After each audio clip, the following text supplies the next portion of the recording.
Hello, everyone, and welcome back. We are going to be starting the War in Ukraine series as we witness the war transition from a conventional military conflict to a more guerrilla warfare or scattered conflict, where we're going to see individual battles and not a large war. We're also going to continue to make episodes on this until the eventual end of the conflict, or at least temporary halt. So the war in Ukraine began on February 24th. But where are the two sides at now militarily, and what territory do they control?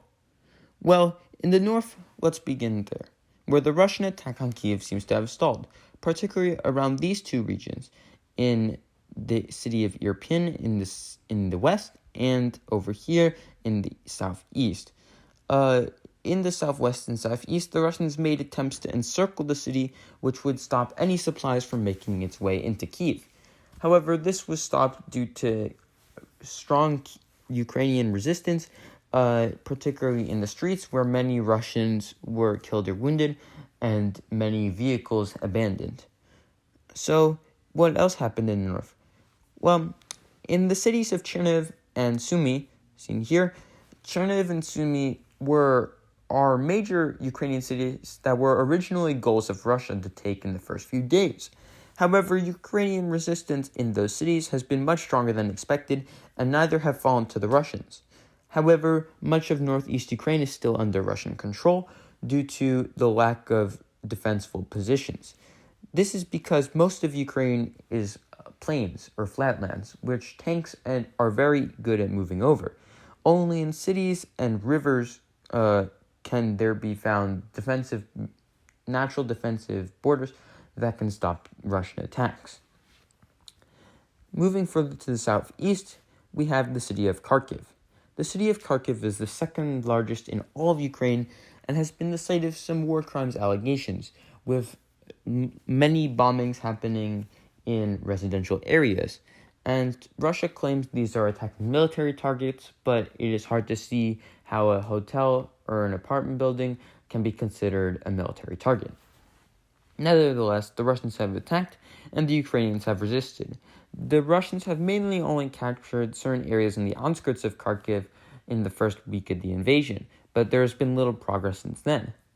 Moving further to the southeast, we come across the states of Luhansk, which is seen here, and Donetsk, which is here.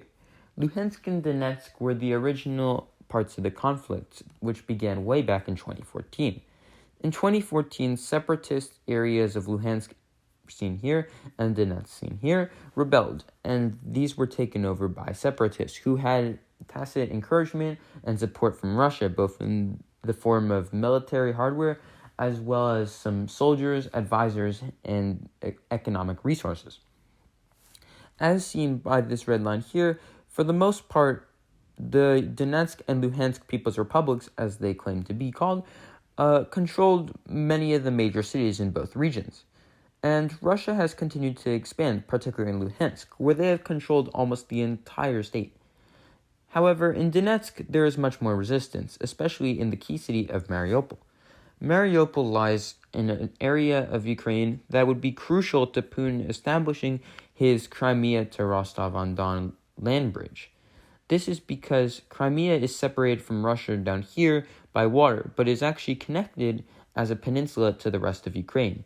And if Putin can control the city of Mariupol, he can freely move troops through Crimea to the rest of Ukraine. This has led to some of the fiercest fighting of the war, with major atrocities committed by the Russian side, including the bombing of a maternity hospital and a school building that housed many children. Both of these have led to massive casualties, but the Ukrainians in Mariupol have continued to resist.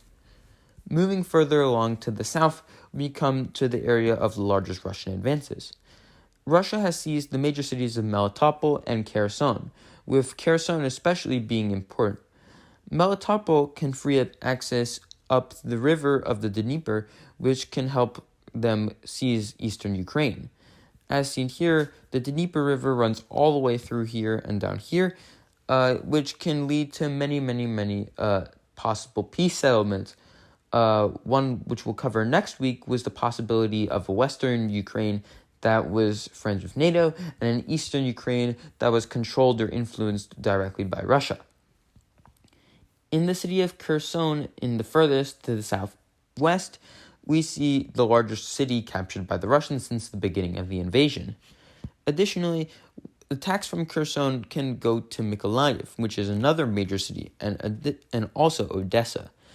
Taking both of these would allow Putin to establish Novorussia, which was a historical area of Ukraine that roughly comprised southern and eastern Ukraine, which has been where the Russians have advanced the most.